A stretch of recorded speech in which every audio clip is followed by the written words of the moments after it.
વાઘુજી ઓભળો મારી વાત, માથાકૂટ કરશો નહીં. અમારા તમે અમે માથા ભારે છે, હપ્તા અમારે નહીં ભરવા, બરોબર? તો એને તો પંચાયત કરવાની આવે છે. હારું હેડો હીરી વાત નાખો પડતી છે ને હપ્તા છે તમારે.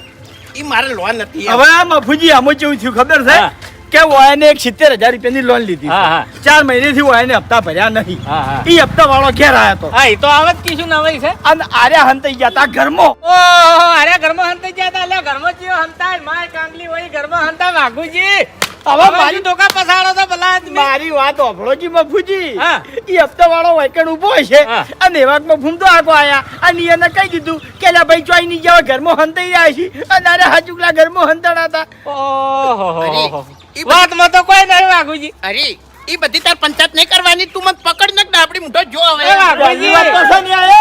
એ આવો. અરે આ કોઈ પૂછવા દેતા નહીં. શાંતિ રાખો, શાંતિ રાખો, હપ્તા ભરો.